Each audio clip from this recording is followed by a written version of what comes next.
Merci, merci. Bonjour tout le monde. Bonjour, bonjour Christelle. Bonjour Michael. Bonjour toutes les personnes qui vont assister à la rencontre. Et je tiens à remercier toutes les personnes qui se sont manifestées là depuis la dernière vidéo que j'ai eu l'occasion de faire justement avec Michael, où j'ai eu la possibilité et l'occasion de témoigner de moi.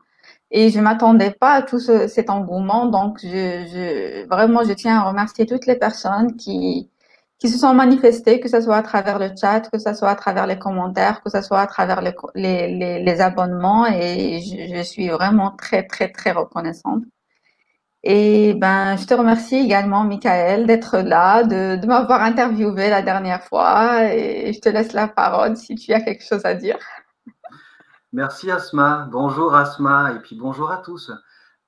Pour moi, c'est un honneur d'être ce matin interviewé par toi Asma. Je trouve que c'est un bel échange de relais, de bâtons. La dernière fois, j'ai eu l'occasion, dimanche dernier, j'ai eu l'occasion de t'interviewer. C'était une première pour moi et aujourd'hui, c'est une première pour toi de m'interviewer. Je trouve que c'est très très beau notre échange là qui se fait à ce niveau-là. Voilà, je suis très heureux d'être avec toi aujourd'hui, d'être avec vous aujourd'hui et de pouvoir témoigner de moi. Merci à toi, Asma, de cette invitation. Ben, merci. Et j'imagine, il n'y a pas que des personnes qui te connaissent, il y a même des gens qui te connaissent pas. Et je vais Oui, t'inviter à te présenter. Comment tu te présentes? ça c'est une bonne question pour démarrer, ça. Alors, comment je me présente? Eh bien, je me présente, comment je peux dire alors? Euh, la première chose que je pourrais dire, c'est je me sens être un humain en chemin. Je me sens être un humain en chemin vers le divin humain que je suis appelé à être. Euh, je sens que je suis venu sur la terre, je me suis incarné dans ce corps. Euh, mon je suis, mon moi divin a désiré ardemment vivre l'expérience humaine, terrestre, là, à cet instant. Et là, en ce moment, dans la situation que nous vivons, là, en fin 2021, de plus en plus, je vois pourquoi je suis là. Je sens que plus ça va, plus je me sens à ma place sur cette terre, dans l'humanité et dans la fraternité. Pour moi, depuis quelques mois, la fraternité prend un sens primordial dans ma vie, je dirais, oui, premier. Hein, je me rends compte en fait de l'importance qu'est la fraternité humaine, de toute l'humanité, et que en étant, moi, je fais partie de cette fraternité-là, et qu'en moi, en agissant de mon côté vers l'élévation de la conscience, de ma propre conscience, j'agis aussi sur la conscience de l'humanité. Et ça, pour moi, ça fait partie de ma mission que j'accepte et que je valide et que j'incarne aujourd'hui. Voilà. Voilà comment je pourrais me situer là dans cet instant aujourd'hui. Et ça me pousse à te poser la question par rapport à cette quête spirituelle. Ça a commencé quand et pourquoi? Alors, ça a commencé quand et pourquoi? Ben, je pourrais dire que d'une certaine manière, en fait, la quête spirituelle pour moi est arrivée avec la question du sens. Quel est le sens de ma vie? Quel est le sens de mon existence? Qu'est-ce que je fais ici sur la Terre? Et ça, c'est une question que je me pose depuis que je suis tout petit, en fait. Voilà, moi, quand j'étais petit, j'avais l'impression de venir d'ailleurs. Je ne me reconnaissais pas du tout dans l'humanité, je ne me reconnaissais pas du tout dans ce que je pouvais voir des êtres qui m'entouraient, de mes parents, de la manière dont vivent les humains sur la Terre, avec toutes les guerres, et aussi tous les mensonges. Je n'arrivais pas à comprendre comment on pouvait dire quelque chose tout en pensant autre chose ou agir d'une manière qui n'était pas du tout en cohérence avec ce que je ressentais de la personne. Et donc pour moi, c'était mais pourquoi je suis là et pourquoi je vis là? Et en fait, ça a été un chemin que j'ai entamé voilà, depuis petit, avec des très très grosses difficultés pour moi d'incarnation, hein, face justement à ce non-sens. Moi, j'ai eu la sensation d'un non-sens de l'existence pendant, je sais pas, pendant, je pourrais dire, 25, 30 ans. Voilà, avec très souvent de grands désirs de partir, de fuir cette existence, parce que je ne voyais pas. Quand j'étais petit, par exemple, mon grand rêve, c'était de partir sur une île déserte avec un cheval. Voilà, en me disant quitter l'humain, quitter l'humanité et être avec un cheval. Voilà, c'était ça. Et puis, la force est de constater que c'était pas ma voie, hein.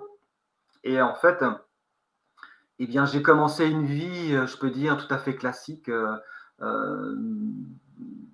avec la croyance de rien, juste d'être un amas de cellules qui tentent désespérément de survivre sur cette terre,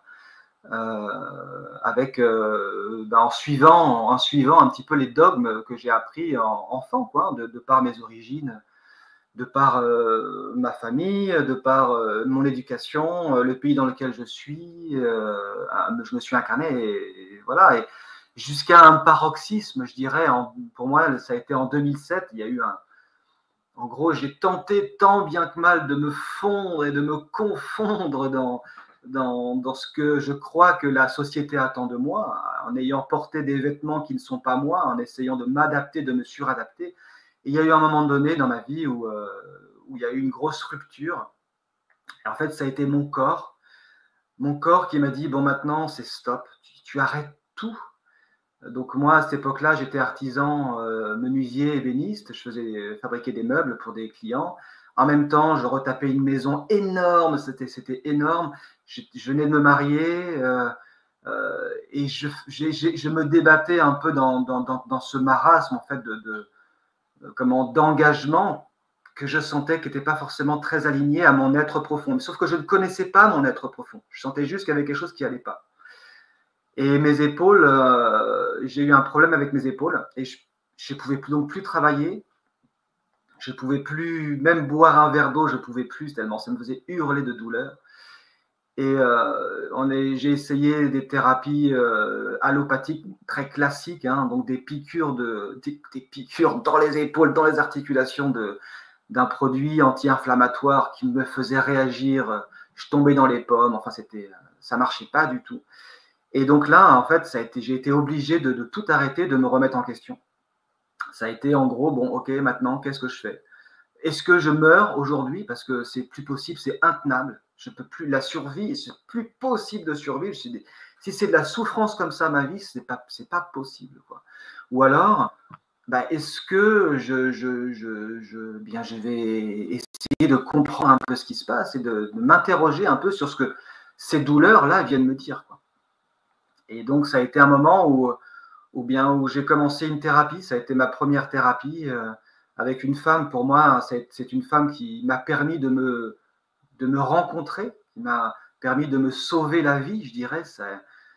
Je me rappelle très bien, à un moment donné, avoir contacté une toute petite flamme, tu sais, une petite flamme de bougie qui, je sentais, elle était là, elle voulait briller, elle voulait briller.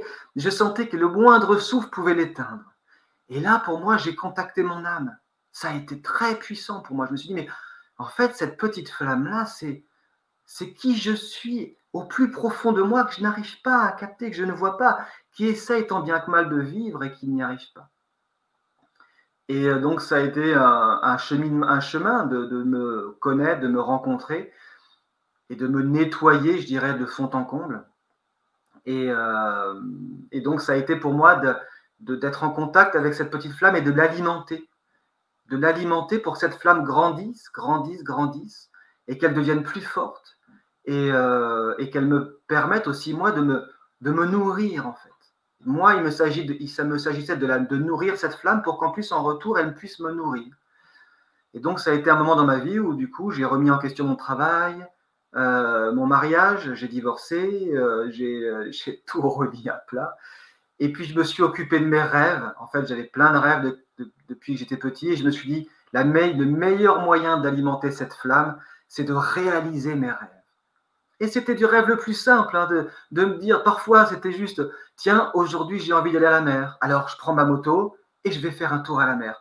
Juste ça. Avant, je m'autorisais pas à ça parce que il fallait travailler, parce qu'il fallait faire ça, je n'avais pas, je m'autorisais pas à réaliser tout ce que je sentais qui était bon pour moi.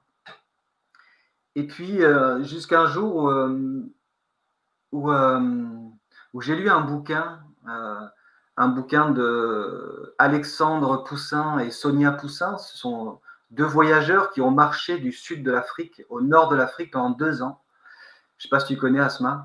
Je connais Et toute la famille. Ils ont voyagé même tout en famille après. après, voilà, parce qu'au Oui, départ, ils étaient tous les deux, et puis après, effectivement, ils ont fait d'autres voyages. Et lui, oui. Alexandre, avant ça, il a fait les tours du monde en vélo, il a fait plein de voyages. Et quand j'ai lu ce livre, je me suis dit, mais moi, j'ai un rêve, c'est d'aller en Mongolie. Et je me suis dit, mais si ces deux personnes-là ont réalisé ça, moi, je n'ai pas le droit de laisser mon rêve de côté. Il n'y a pas de raison, je vais y arriver. Et donc, ça a été le moment, en fait, où j'ai décidé de dépasser mes peurs et de dépasser des limites. Et donc, j'ai pris la décision d'aller en Mongolie. Je voulais y aller en Mongolie avec mes propres moyens, en moto, partir de chez moi et revenir chez moi. Voilà. Ça, c'était en 2000. Donc, j'ai pris ma décision en 2009. C'était à Noël 2009. Et je suis parti en 2011 et j'ai fait un grand voyage. Et pendant ce temps-là, de rencontre en rencontre, de synchronicité en synchronicité, je sentais en moi donc cette flamme qui commençait à être bien, bien forte. Mais je ne pouvais pas dire que c'était de la spiritualité. Je ne pouvais pas dire que c'était mon âme. Je sentais que c'était quelque chose d'intense à l'intérieur de moi. À cette époque-là, je parlais de l'univers. Je me disais, ah, l'univers va m'apporter des choses. Mais ça restait très loin, très lointain. Et en fait, c'est pendant mon voyage, j'étais en contact. J'ai rencontré Marie-Odile parce que je devais participer à une de ces rencontres dans le désert avant de partir en voyage, que j'ai annulé. Et j'étais resté en contact avec Marie-Odile et on s'est contacté comme ça par mail pendant mon voyage. Et au retour, c'était en octobre, je crois, septembre, octobre, j'ai reçu un mail comme quoi elle disait qu'elle a réorganisé des camps en Tunisie, dans le désert tunisien, pour accueillir des personnes sur la voie de la spiritualité et de la voie de la liberté. Et je me suis dit, génial, pour la fin de mon voyage, avant de rentrer en France, je vais m'arrêter en Tunisie. Et donc j'y suis allé. Et là, pour moi, ça a été la découverte de ma spiritualité, telle que je peux la nommer aujourd'hui. Ça a été vraiment un moment où eh bien, grâce à Marie-Odile, grâce à toutes les personnes présentes, j'ai pu mettre des mots sur des ressentis. Je me suis beaucoup bagarré, mais j'ai fait la connaissance de ma spiritualité à ce moment-là, connaissance de mon âme à ce moment-là. Voilà. Et depuis, je vis avec ça, et pour moi, je mets de la cohérence dans ma vie par rapport avec mon je suis, mon moi divin. C'est extraordinaire comme partage parce qu'effectivement, et on en a parlé hier en off, j'ai eu l'occasion de voir des partages, des témoignages que tu as déjà fait, mais tu as jamais abordé cet aspect et c'est quelque chose qui me tient à cœur, parler de ses rêves, parler des choses que tu as accomplies et là, c'est vraiment, je comprends pourquoi il y a eu ce va-et-vient, les témoignages, il y a pas de hasard. Moi aussi, c'est quelque chose qui me tient à cœur et j'aimerais bien creuser là-dedans et dire et partager avec les gens qui sont là ou qui vont voir la vidéo par la suite et les amener à vivre leurs rêves parce que c'est là, même si vous avez... Oui, c'est là cette étincelle. Donc, est-ce que comment tu as pu pendant cette période concilier entre le côté normal financier et vivre ses rêves parce que c'est pas évident du jour au lendemain de se retrouver nulle part et qu'est-ce que tu as tiré comme rencontre comme oui qu'est-ce que ça t'a fait? Mais, en fait, ce qui est fabuleux pour moi, ce qui a été extraordinaire, c'est de me rendre compte qu'à partir du moment où je priorise mes rêves, où je priorise ce qui vit au fond de moi, eh bien, tout, comment dire, je peux dire, la manne céleste est là, est présente, l'abondance est présente. En fait, c'était magnifique pour moi de me rendre compte que tout arrivait. En fait, à partir du moment où je décide, d'abord je décide, et ensuite, c'est un peu comme une aimantation. Moi, à cette époque-là, je disais l'univers, parce que j'avais lu L'Alchimiste, et il y avait une phrase qui dit, en gros, tout l'univers conspire à mettre en place ta légende personnelle, quelque chose comme ça.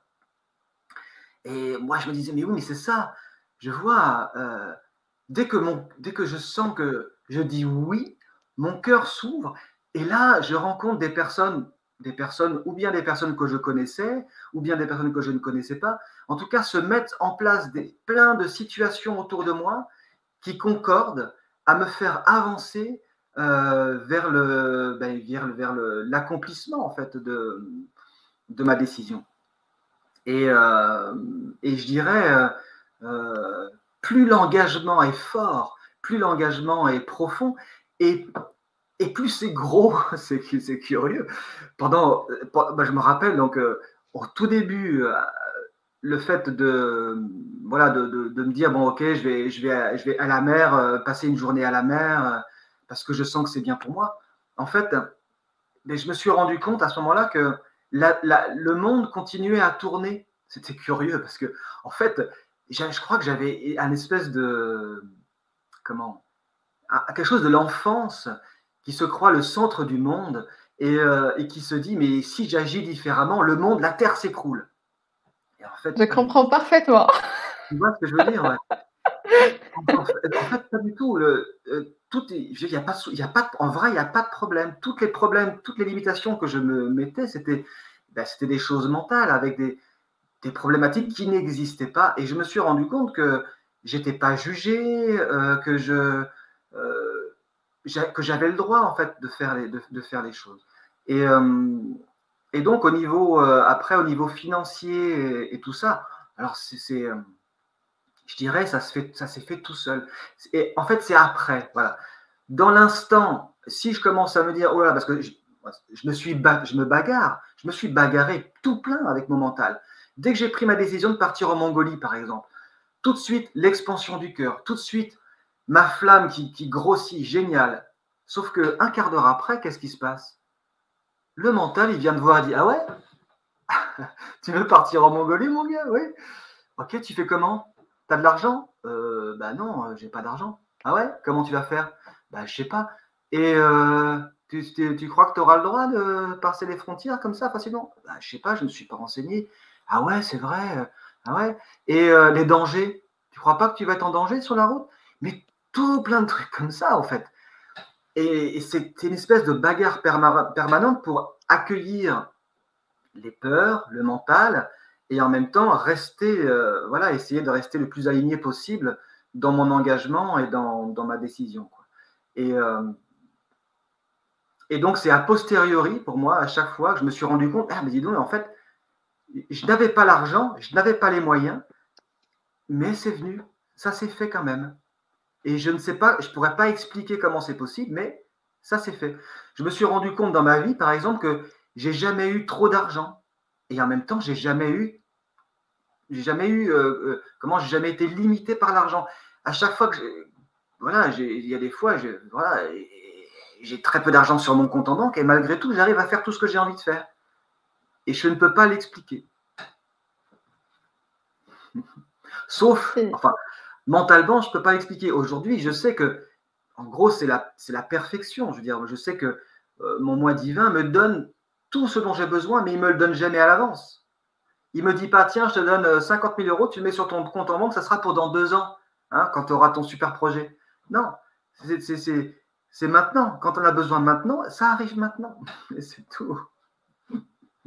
C'est parfait, c'est parfait. C'est un bon enseignement à partager parce que, pareil, je me reconnais dans tout ça et c'est un message que j'aimerais transmettre justement pour toutes les personnes qui n'osent pas passer à l'action parce que justement c'est le mental qui parle alors que non, après c'est un long fleuve tranquille. Laissez-vous bercer par vos rêves, par vos envies, l'envie de votre enfant intérieur, et après le reste va venir tout seul. Donc vraiment, c'est quelque chose qui me tient à cœur, et je te remercie de pouvoir et d'en témoigner.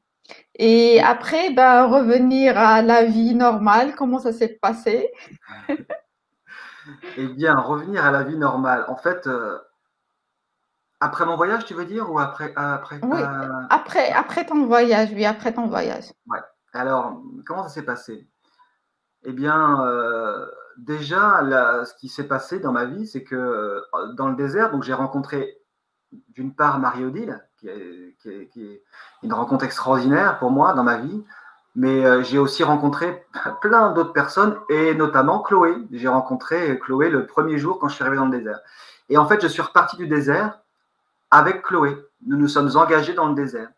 Et donc, nous sommes rentrés en France après 9 mois pour moi, et ça a été un peu curieux de retrouver comment des lieux connus, enfin, et qui n'étaient plus vraiment connus pour moi. En fait, en même temps je revenais en France, je n'avais plus de, comment dire, je n'avais pas gardé de lieu d'habitation, par exemple. Je suis arrivé en France, bon, il a fallu que j'aille un petit peu à droite et à gauche au début, parce que j'avais pas de maison. La maison que j'avais, je l'avais louée en fait pendant mon voyage, qui me permettait de pouvoir subvenir à mes besoins pendant mon voyage.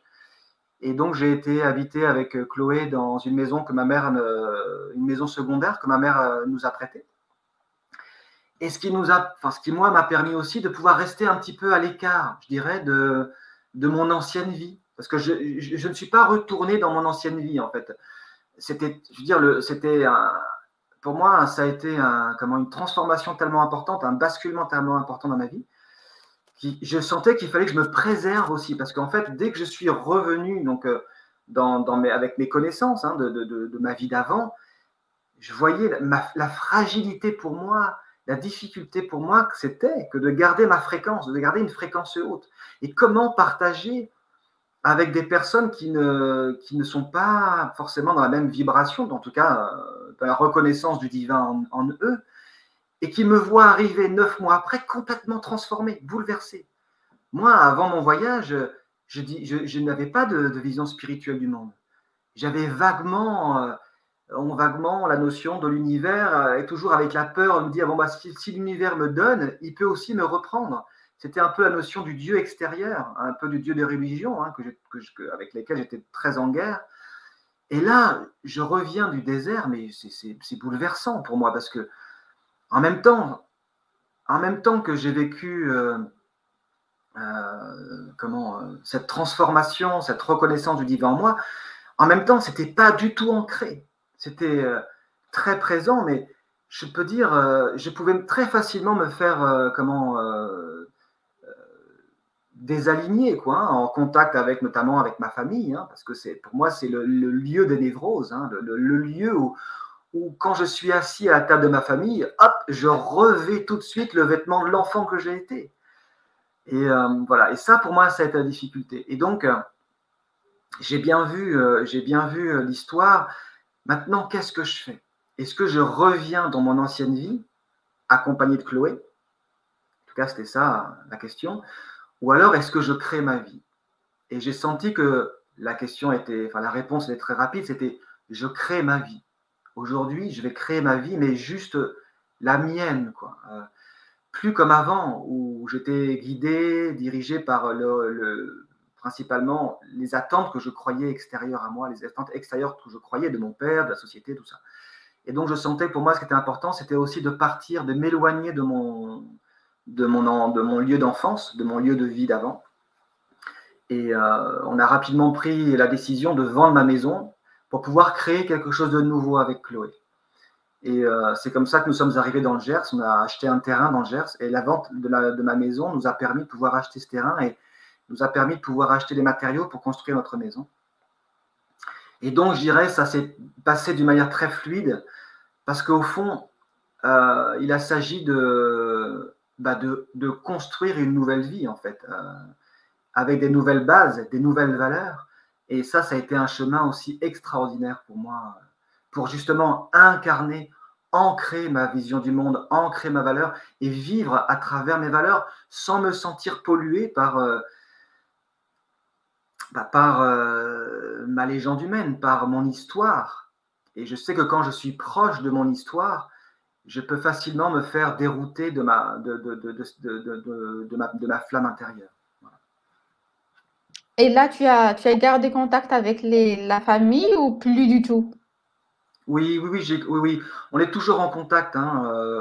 Je les vois très très peu, mais je dirais en fait, ça a été aussi pour moi, et où c'est présent. Hein. C'est un travail d'orfèvre que je fais avec ma famille, vraiment de précision, pour arriver moi à être simplement moi, tout en accueillant qui eux sont. C'est-à-dire que moi, j'ai donc 3 sœurs. J'ai 2 sœurs du côté de mon père, une sœur du côté de ma mère. Et donc, mon père a une femme, ma mère a un mari. Et donc, c'est comment faire dans ma vie pour accueillir les personnes de ma famille comme étant des personnes souveraines, sans que j'ai envie de les rallier à ma cause, parce que ça a été à un moment donné, j'ai eu envie, moi, de leur dire, moi, voilà, j'ai eu l'impression de découvrir une nouvelle couleur dans ma vie, une couleur en plus qui contient toutes les couleurs. Et donc, j'ai eu envie aussi de pouvoir dire, mais regardez ce qui existe. Et alors là, ça a été le clash total, c'était très difficile. J'ai eu des membres de ma famille qui ont cru que j'étais dans une secte, donc il a fallu aussi, moi, arriver eh bien, simplement expliquer ce qui se passe, et très concrètement. Ça, c'était super. Ça m'a permis aussi de très concrètement de pouvoir, moi, m'assumer et puis montrer que ma vie est tout à fait normale, avec une vision spirituelle du monde, une vie peut-être complètement normale, comme voilà, n'importe qui, avec une dimension supplémentaire, mais voilà, voilà, donc écoute, avec différents membres de ma famille, c'est plus ou moins facile.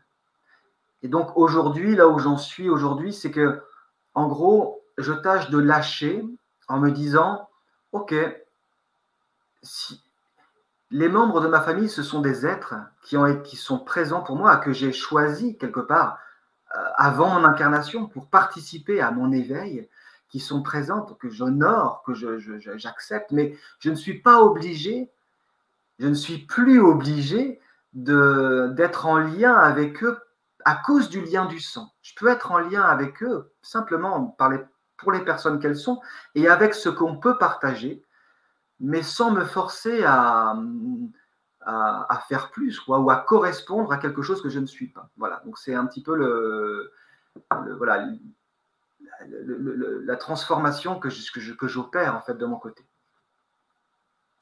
J'ai une question parce que tu m'as tendu la perche en disant que effectivement, et là encore c'est quelque chose qui me parle, quand on trouve la chose, quand on se reconnaît, quand on trouve quelque chose qui résonne en nous, on a envie de partager. Et ça s'appelle le syndrome du sauveur. Et là, on tourne encore, c'est tout un truc. Et comment on arrive à s'en sortir et à se dire, non, chacun a son libre arbitre, ses expériences à vivre. Et moi, je suis moi et l'autre est l'autre et j'ai pas à intervenir dans son chemin et il n'a pas à intervenir dans le mien. Eh bien, la première chose, je dirais, c'est par le retour de mes amis. Il y a avant de partir en voyage, quand même, dans mon éveil, j'ai eu, je dirais, une année que j'appelle d'illumination. Justement, pendant le moment où j'ai contacté cette flamme intérieure, j'ai eu pendant une année où j'ai vécu des choses dans mon corps que j'avais jamais vécu avant, dans ma conscience. Je me rappelle d'un jour, j'étais sur mon balcon et d'un seul coup, tout ce qui était autour de moi me parlait. J'avais l'impression que je rentrais en contact avec les oiseaux, avec l'herbe, avec les arbres, avec les maisons, avec les gens. Et c'était extraordinaire pour moi. Et alors là, quand j'ai vécu ça, mais j'étais un espèce de mystique là. Et mes amis, mais ils n'en pouvaient plus. Ils en avaient ras-le-bol. Parce que quand mes amis venaient me voir et puis se plaignaient, par exemple, de quelque chose, eh bien, moi, je ne pouvais pas me faire autrement que dire, mais change, fais autre chose, choisis autre chose. Et puis moi, je vais te dire comment il faut faire. Et puis moi, je vais te montrer, parce que moi, je sais. Et alors là, mes amis, mais il y en a, je me rappelle d'un ami que j'aimais énormément. Un jour, il m'a dit, mais Mickaël, j'en ai marre, j'en peux plus. Franchement, c'est insupportable de t'entendre. Je comprends que tu vives des choses extraordinaires, mais moi, je suis pas dans cette direction. Je vis pas ça, moi. Et pour moi, c'est très souffrant de t'entendre essayer de m'amener dans un coin, mais je ne comprends pas. Je vois même pas ce que tu me parles, ce dont tu me parles. Et donc là, ça a commencé comme ça. Je me dis, bah oui, d'accord. Et donc, c'était très frustrant pour moi. Je me suis dit, bon, et donc, dès lors, je me suis dit, il faut que j'arrête. Donc, je suis passé par des hauts et des bas. Ou bien je déballais tout, et là, j'étais en mode sauveur, et puis en disant, moi, je connais la vérité absolue, suivez-moi. Ou alors, au contraire, je me recroquevillais un peu en me disant, bon, il faut que je les laisse faire. Mais je n'arrivais pas à trouver le juste milieu, je n'arrivais pas, moi, à me respecter, moi, dans cette histoire, quoi. Et voilà, et donc ça a été un petit peu un chemin. Voilà, moi, dans mon tempérament, j'ai un tempérament un peu de feu, ce qui fait que je peux partir très vite sur les chapeaux de roue. Et en même temps, si je sens que ça colle pas, je peux vite redescendre à essayer de m'enterrer dans une grotte pour surtout pas qu'on me voie. Et voilà, donc je peux fluctuer facilement comme ça. Et en fait, toute l'histoire, c'est d'arriver pour moi, à élever ma fréquence, simplement ne plus être en tampon entre deux aspects, un aspect très mystique et un aspect, au contraire, à vouloir quitter ce monde, quitter ce balancier-là, voilà, prendre de la hauteur et me focaliser sur moi, simplement sur moi, en, en, en, en touchant ce qui me fait vibrer, moi, et en accueillant simplement ce qui se passe autour de moi. Et je me rends compte en fait que ça, c'est simplement rayonner qui je suis. Et puis régulièrement, et bien en fait, avec les personnes, ça touche en fait. Même si c'est pas dit, ça touche quelque part. Et je crois que pour moi, ça suffit en fait. Parce que moi-même, j'ai bien vu à un moment donné, notamment ma mère a été très présente pour mon éveil, a été très présente pour elle m'a acheté plein de bouquins à un moment donné sur la spiritualité, alors que j'étais pas du tout là-dedans. Et j'étais en rejet de la spiritualité. Et je me rendais compte qu'en fait, plutôt que de nous rapprocher, ça nous éloignait. Parce que moi, comme j'étais pas dans la vibration, en fait, je refusais ça. Je me disais, mais pour qui elle se prend, là, de me faire lire des choses. Moi, l'esprit, ça veut rien dire pour moi. Voilà.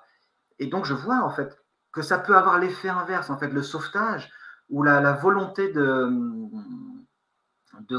conseiller en disant, c'est comme ça qu'il faut faire, suis-moi, tout ça. En fait, plutôt que de rassembler, ça éloigne. Voilà. Et donc, moi, j'ai vécu beaucoup de choses comme ça, d'éloignement, comme ça.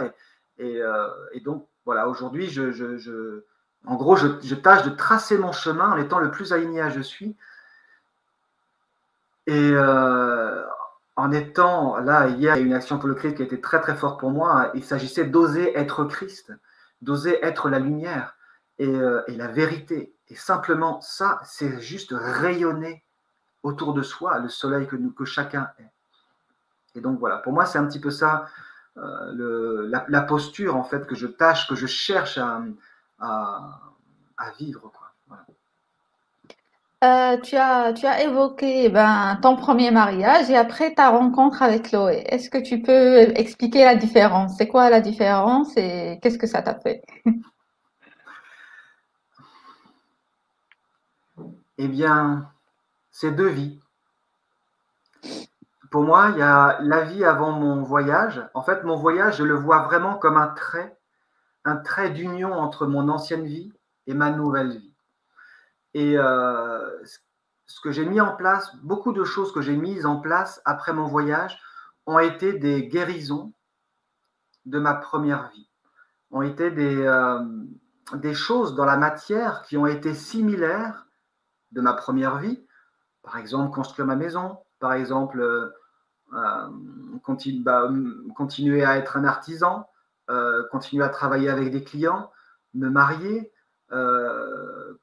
vivre une relation de couple, tout ce qui est, je dirais, classique dans une vie humaine, que j'ai déjà vécu à une certaine période et que je remets en c'est comme si j'avais fait le tour un peu de ma montagne, et là, je recommence, mais avec une conscience, une autre conscience.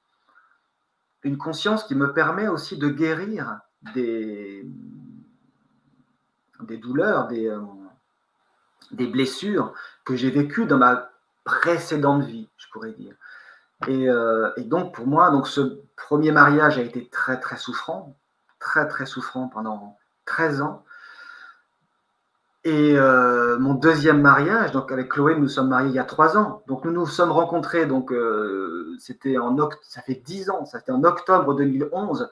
5 jours après notre rencontre, nous nous engagions ensemble sur le chemin de la vérité pour Christ, pour exprimer, incarner je suis ensemble, et aussi pour guérir ensemble nos névroses, chacun dans la relation. Ça c'est un pilier primordial, magnifique dans la guérison. Donc ça, c'est avec Chloé.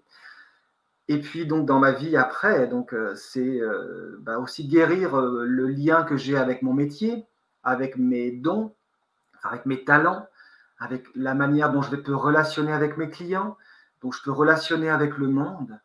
Et aujourd'hui, nourri de tout ça, donc 10 ans après, nourri de toutes ces expériences de ces 10 dernières années, plus celles d'avant, eh bien, je suis aujourd'hui à un moment où je priorise mon moi divin, où je priorise je suis, où je veux mettre en place dans ma vie tous les talents que mon je suis me donne pour l'offrir au monde, pour l'offrir à l'humanité. Et donc, voilà, pour moi, le premier mariage, le deuxième mariage, tout ça, en fait, c'est une continuité dans ma vie, une continuité dans la conscience que j'apporte de qui je suis. En fait, pour moi, la spiritualité, elle est arrivée sur ce chemin de conscience. Je dirais, à un moment donné, voulant chercher tellement, qu'est-ce que je fais là, sentant tellement qu'il y a bien autre chose que ce que je vois, que ce que j'entends, que ce que je touche, que ce que je goûte, que ce que je sens, eh bien, à un moment donné, le monde spirituel s'est dévoilé à moi. Et depuis, eh bien, c'est vivre avec le monde spirituel cette vie incarnée sur la terre, dans cette humanité, à ce moment précis, et être en lien, en relation avec les humains. Je ne sais pas si ça répond à ta question. Oui, tu es parti dans tous les sens, mais oui. Parce que moi, ben oui, par rapport à la relation avec Chloé, que je salue au passage, parce que ben, je la connais à travers les vidéos, à travers les guidances de Marie-Odile. Et peut-être que j'aurai l'occasion d'avoir son témoignage bientôt.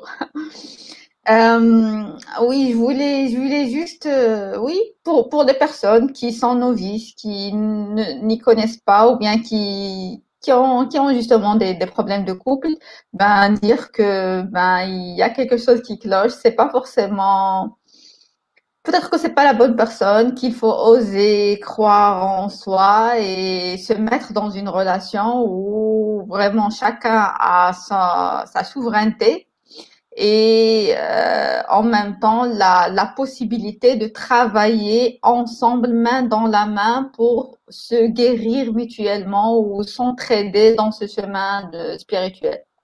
Donc c'est ça que c'est ça. Alors donc, oui, effectivement, tu me parlais d'une différence entre mes deux mariages. Eh bien, s'il y a bien une différence, c'est celle-ci. Le fait d'être un partenariat, d'être partenaire.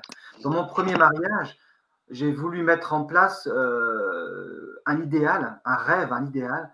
Et je croyais qu'il fallait que c'était moi qui devais changer et l'autre qui devait changer pour correspondre à un idéal commun.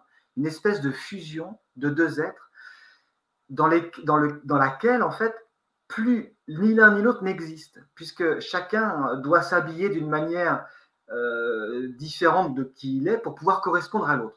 Moi, j'ai vécu ça dans mon premier mariage, où en fait, je n'arrêtais pas de prôner, oui, il faut se parler, oui, il faut être vrai, oui, osons dire la vérité.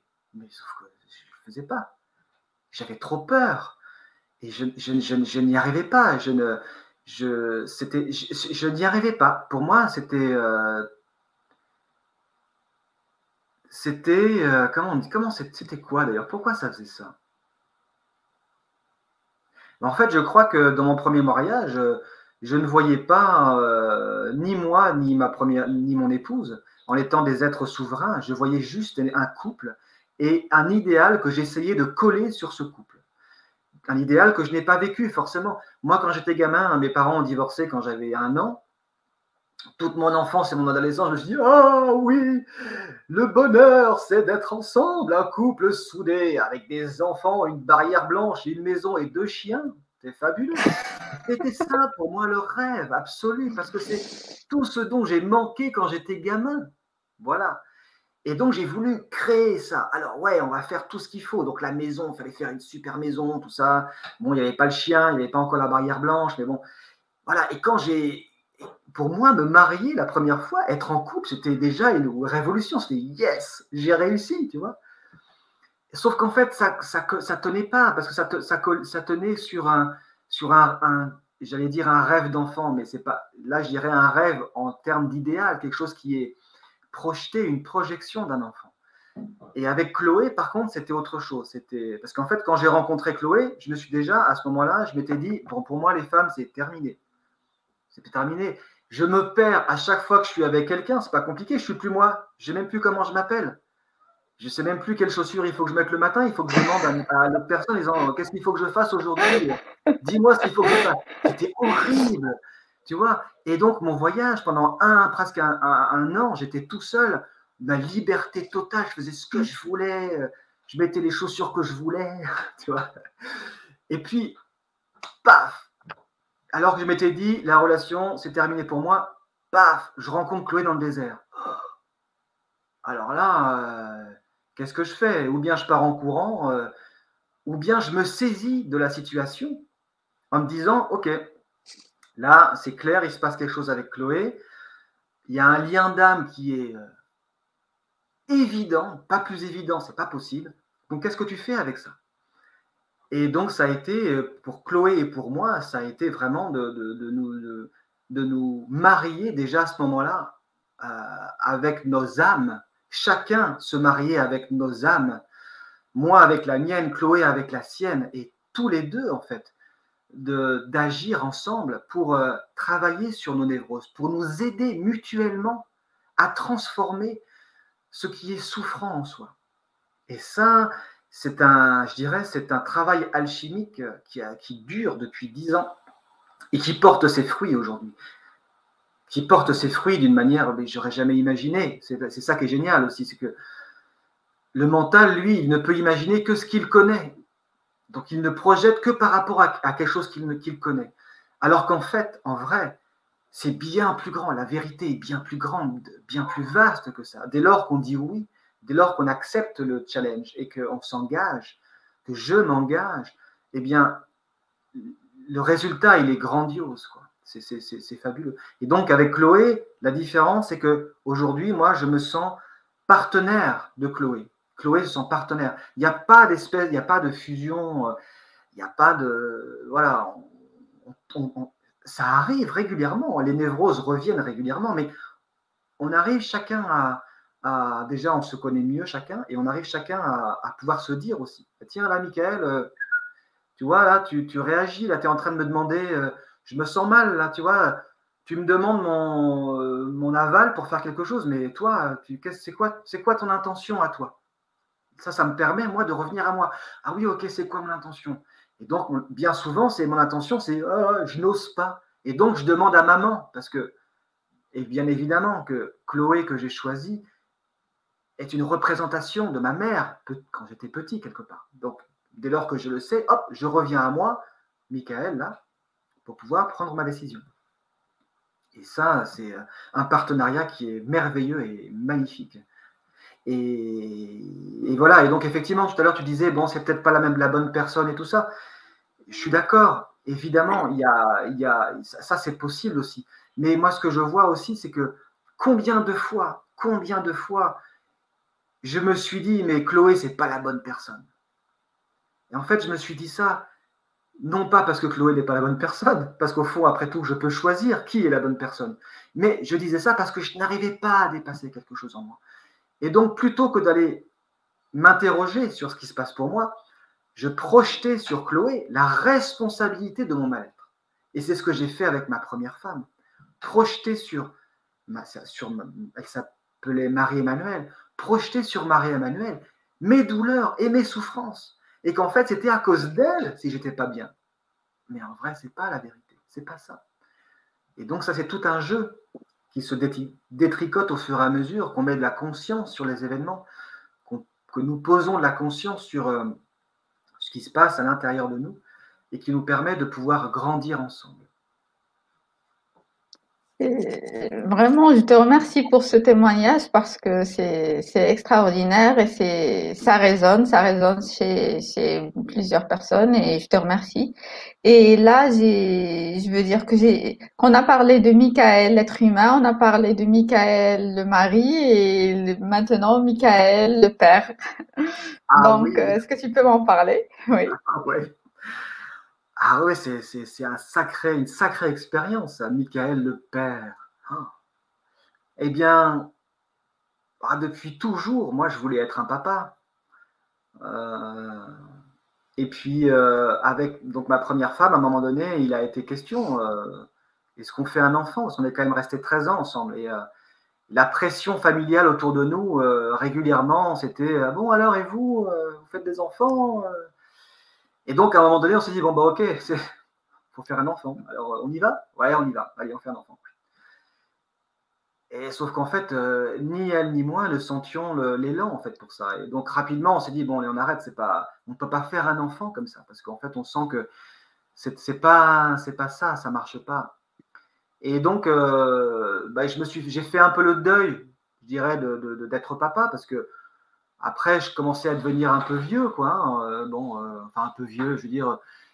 Avec mes expériences avec les femmes, déjà, je m'étais dit, bon, déjà, c'est fini, les femmes, pour moi, c'est terminé parce que enfin, pas les femmes, mais la relation intime avec une femme, je n'en veux plus parce que je me perds trop. Donc, en même temps, forcément, je n'aurais pas d'enfant. À un moment donné, tiens, je m'étais dit, je pourrais peut-être avoir un enfant avec quelqu'un, mais juste pour le contrat d'avoir un enfant.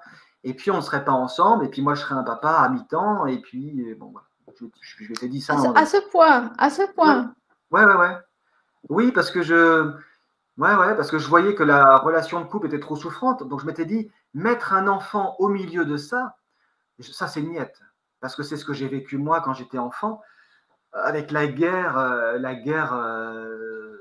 entre deux êtres qui s'aiment tellement qu'ils se font la guerre. Enfin, pour moi, c'était complètement inconcevable.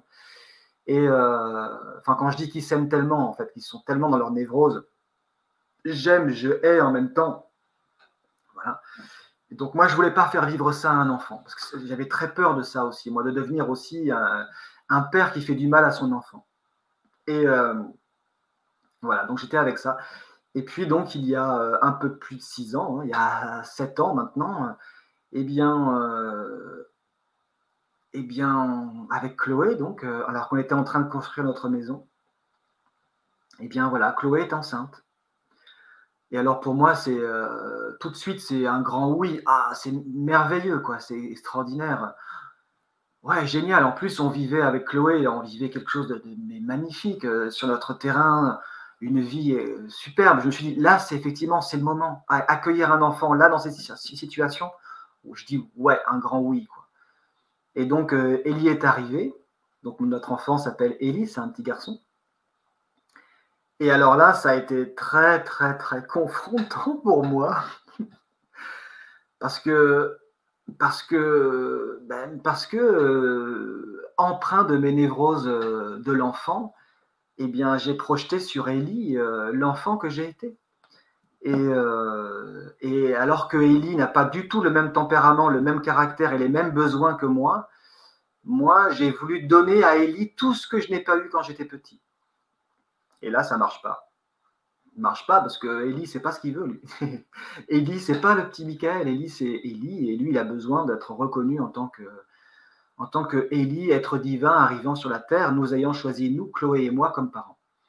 Et donc, pour moi, c'est tout un chemin initiatique qui me permet encore une fois de revenir à moi et d'accueillir Élie tel qu'il est, comme l'être divin qu'il est, et d'être en lien avec son je suis pour lui apporter ce que je suis nous inspire de lui donner. Comment dire, plutôt que de lui donner ce que moi je n'ai pas eu, qui ne correspond pas forcément à ce qui lui attend, qui ne correspond même pas du tout, eh bien, j'ai à sentir en moi ce qui est bon pour lui, pour l'accompagner dans le monde. Et donc, c'est un grand travail de détachement qui s'opère, que je fais, moi, de me détacher, en fait, de l'image du père, de l'image de l'enfant, de ce lien père-fils qui est un peu inscrit, engrammé en moi de par ma légende humaine, de par mon histoire, de par tout ce qui se transmet de génération en génération, et de voir en Élie un être unique et dont moi j'ai la responsabilité d'accompagner pendant une vingtaine d'années, quoi. Voilà. Et donc pour moi, voilà, je dirais c'est une casquette que j'ai aujourd'hui, c'est une fonction que j'ai aujourd'hui, que d'accompagner Élie sur le chemin de sa découverte, de son autonomie. Voilà. Et c'est facile à faire. Pas toujours. De plus en plus, je dirais, je me sens de plus en plus bien dans cette fonction-là, bien aligné dans cette fonction-là. Et donc, je dirais que c'est de plus en plus facile à faire à partir du moment où, en fait, je vois que je suis en relation avec Élie de la même manière, par exemple, que je suis en relation avec toi, Asma. C'est-à-dire que je suis dans ma vérité quand je suis avec Élie. Et donc ça, dès lors que je suis dans ma vérité et que j'accepte aussi de ne pas savoir, eh bien, c'est plus facile pour moi. Parce que je sors justement du rôle aussi de sauveur, parce que c'est ça aussi. Projeter sur mon enfant, le petit enfant que j'ai été, et vouloir sauver le petit Michael que j'ai été à travers Élie. Et donc, c'est sortir encore de cette histoire-là. Et voilà, je ne sais plus, je voulais dire encore autre chose par rapport à ça, mais bon, voilà, c'est parti, mais c'est pas grave. Et ben là, on a fait le tour de ce qui est passé. Et c'est quoi tes projets à venir? Eh bien, mes projets à venir, c'est continuer de marcher sur mon chemin de conscience, accueillir les changements qui s'opèrent là sur la Terre, dans l'humanité,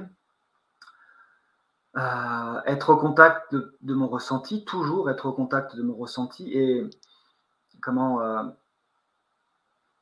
de laisser venir ce qui existe déjà. Comment dire ça En fait, plus ça va, plus le temps avance. Alors non, depuis cet été, voilà, depuis cet été pour moi, il s'est passé, il y a eu un gros travail alchimique qui s'est opéré. Après un moment d'intense,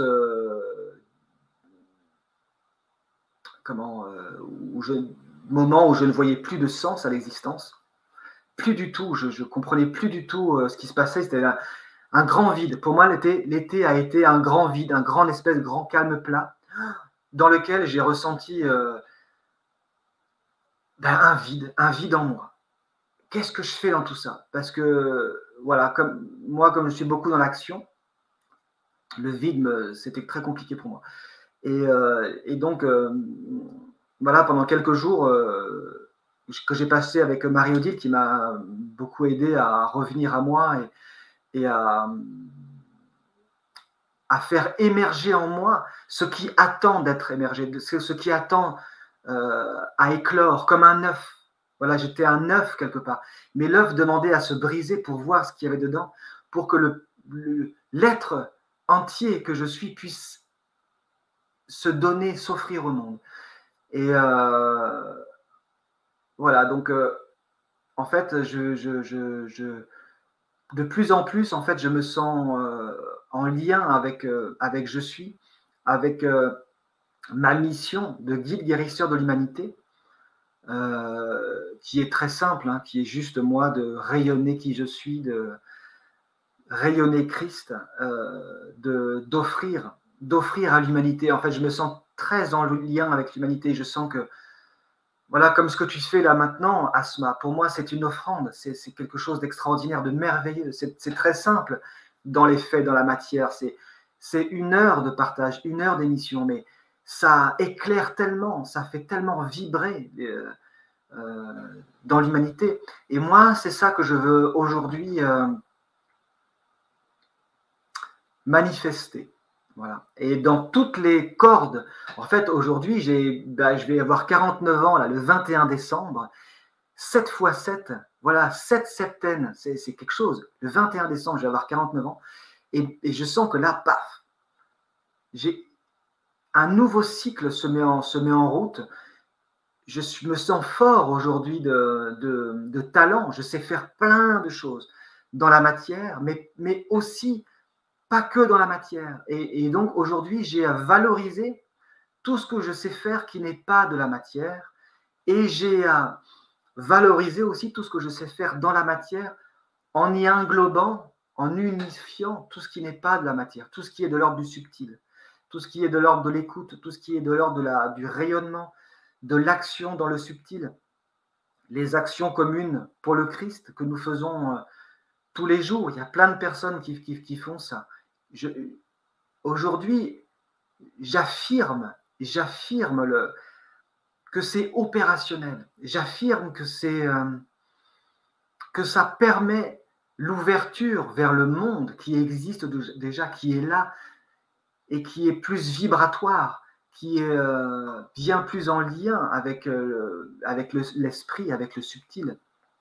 Et c'est tout ça qui demande à éclore, qui demande à se manifester et à s'unifier avec cette terre, avec ce côté matériel, cette unification du divin et de l'humain, du dense et du subtil. Et régulièrement, j'ai cette image d'un fil ou d'un tube là, qui passe par moi et qui va du centre de la Terre jusqu'au plus subtil, jusqu'en haut de la pyramide. Et le lien vraiment de tout ça, le sandwich, là, c'était super avec l'émission de Marie-Odile, avec le sandwich, et au milieu, la personnalité qui bloque. Et là, de pouvoir fusionner tout ça, de pouvoir unifier tout ça, tout en gardant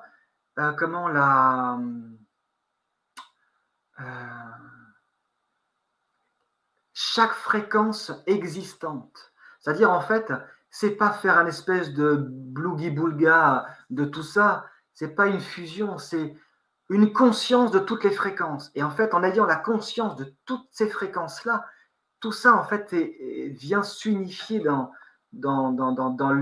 la conscience de l'être total que je suis. Voilà. C'est un petit peu ça que je sens qui vient, qui est là. Et les projets que j'ai dans l'avenir, voilà, c'est ça. Donc, dans le concret, donc j'ai envie de faire comme ce que tu fais, Asma, dans l'instant, des témoignages. Je veux faire témoigner des personnes tout à fait banales, ordinaires, comme moi, comme toi, comme nous tous, mais qui avons chacun une pierre à apporter, qui avons chacun une vibration particulière, une couleur particulière qui doit s'offrir au monde, qui a à s'offrir au monde. Donc ça, j'ai envie de continuer dans la matière parce que j'aime ça, j'aime la construction, mais d'une manière plus douce pour moi, d'une manière plus choisie. J'ai envie aussi d'organiser, donc là, on va organiser là, des séminaires de regard de vérité avec Marie-Odile. On va accueillir 2 séminaires de regard de vérité l'année prochaine, un en avril, un en juin. Je veux aussi, pour moi, la musique, le son, la vibration a une importance, c'est très important pour moi, une importance très forte pour moi. Et je sais le bonheur que c'est que de se relier à une vibration, le soin, la guérison que ça peut apporter. Donc, j'ai envie aussi d'organiser des séances avec des personnes, des invités, des personnes qui, voilà, que je peux appeler des guérisons par la vibration, des guérisons par le son. Je ne sais pas encore trop comment. Il y en a une qui s'organise en juin avec. Il y aura Anne-Sophie, il y aura David, il y aura Sébastien, il y aura Christelle, il y aura Laetitia. Et créer un moment d'harmonie autour et de guérison autour du son, la vibration. Voilà, j'ai envie aussi d'accompagner, d'aider, d'accompagner les personnes qui le souhaitent à faire l'expérience du divin en elles. Parce que moi, ça a été un apprentissage, et c'est toujours un apprentissage. Et moi qui croyais que c'était impossible, quand j'ai rencontré Marie-Odile, je trouvais ça tellement extraordinaire de voir quelqu'un qui canalise le monde de l'esprit. Je me disais, moi, il faut que je fasse la même chose. Sauf qu'on a chacun notre manière de faire. Et en fait, je me rends compte que, eh bien, nous sommes tous en lien avec je suis, avec l'esprit, parce que de toute façon, nous le sommes. L'esprit est là, il est dans notre corps, il est partout, nous sommes tous liés, et nous sommes tous en lien. Simplement, nous ne savons pas forcément comment le valider. Comment valider les ressentis corporels qui sont des messages de notre moi divin. Et voilà. Et moi, j'ai envie de partager mon expérience, tout simplement avec des personnes qui le souhaitent, pour les aider à être autonomes dans leur propre guidance et à sortir des idéaux qui nous disent il faut que je fasse comme ci, comme ça, parce que pour moi, par exemple, quand j'ai vu Marie-Odile canaliser, pour moi, c'était extraordinaire. C'était quelque chose de magique, de fantastique. Et donc, il pouvait aussi me projeter vers un idéal. Et pour moi, ça a été de casser tout ça, casser mes idéaux, pour simplement écouter, entendre mon je suis qui est à l'intérieur de moi, par mon corps. Voilà, et ça, je sais que pour moi, c'est très important. Je vois souvent des personnes qui disent « mais moi, je ne ressens rien ». Alors qu'en fait, il suffit juste de valider des petits ressentis pour qu'ensuite, ça s'amplifie et ça devienne plus tangible. Je te remercie encore une fois. Là, ça fait 1 heure de témoignage, donc je suis vraiment reconnaissante. Qu'est-ce que tu as retenu de tout ça, de ce partage, de cette heure passée ensemble? Eh bien, le rayonnement. Tu vois, là, tout de suite, il y a le soleil qui arrive chez toi, Asma. Ouais. Et moi, chez moi, j'en ai bien besoin. Et voilà, dehors, il y a pas de soleil, mais le soleil, il est à l'intérieur. Et pour moi, là, l'image que j'ai en face de moi de te voir, toi, nimbé de soleil, et de te voir rayonner le soleil aussi. Pour moi, c'est ça, en fait. C'est témoigner du soleil que je suis, témoigner du soleil que chacun est. Moi, je suis très heureux de pouvoir témoigner parce que je suis un être totalement ordinaire et en même temps extraordinaire. Et pour moi, mon message, c'est que nous sommes tous cela. Nous sommes tous cela. Et il nous choisit, c'est à nous de choisir la manière dont on se voit. Qu'est-ce que je veux rayonner? Est-ce que je veux rayonner la petitesse ou est-ce que je veux rayonner le grandiose de qui je suis? Parce que je le valide. Et moi, aujourd'hui, en témoignant avec toi, Asma, je rayonne du grandiose que je suis. Je rayonne du soleil que je suis.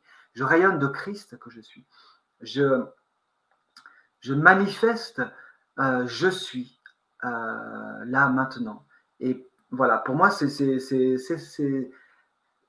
que je veux partager avec vous. Et je te remercie énormément, Asma, parce que tu permets, toi, là, avec ton antenne YouTube, d'offrir au monde des témoignages qui sont, je dirais, à chaque fois enrichissants.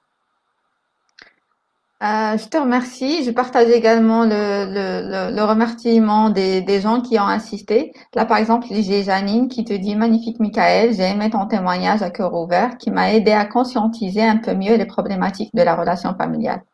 Donc, je te remercie et il y a d'autres. Et pareil, moi aussi, c'était un plaisir pour moi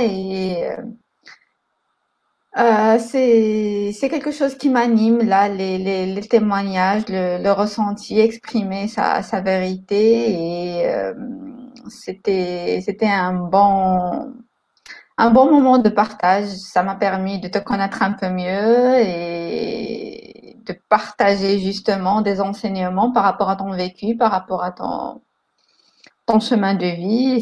C'est juste extraordinaire. Il y a encore des remerciements, donc tu auras l'occasion de voir tout ça sur le chat après. Et ben, si tu as rien à rajouter, donc tu as quelque chose à rajouter pour la fin? Oui, juste une petite chose. Oui, Je me oui, suis vas-y. senti pleinement accueilli par toi, Asma, et je t'en remercie. Et je Merci. remercie toutes les personnes là, du chat et puis toutes les personnes qui vont écouter aussi en différé pour votre présence. Parce que sans vous, le témoignage n'existerait pas. Merci à vous et merci Asma. Merci, merci encore une fois. Merci à toutes les personnes présentes. Ben, on a abordé le nom de Marie-Odile pour les personnes qui ne connaissent pas. Ah Donc, je oui, vais mettre le lien de son antenne YouTube sur le descriptif. Je vais mettre également, ben, toutes les informations te concernant. Ben, tu as une antenne YouTube, tu as un blog. Et comme ça, les gens qui te connaissent pas, ben, pourront te suivre et suivre les activités que tu proposes. Je vais mettre également, ben, je vais vous donner rendez-vous, moi, le dimanche prochain avec une personne que je connais qui s'appelle Agnès et que j'ai croisée un peu par hasard et qui incarne l'équilibre parfait entre le spirituel et l'abondance matérielle. Et ben, je trouve que c'est une personne inspirante et je lui donne rendez-vous et je donne rendez-vous avec vous la semaine prochaine pour apprendre et comprendre sa vision du monde et ce qu'elle a comme enseignement à nous donner, à partager avec nous. Et ben, s'il y a rien à rajouter, ben, je vous remercie. Je vous souhaite un excellent dimanche. Et bonne semaine à tous, une semaine remplie d'inspiration, remplie de bonheur, de lumière, de rayonnement. Et je vous remercie encore une fois. Merci. C'est bon, Michael? merci. Au revoir. Ouais, merci. Au revoir.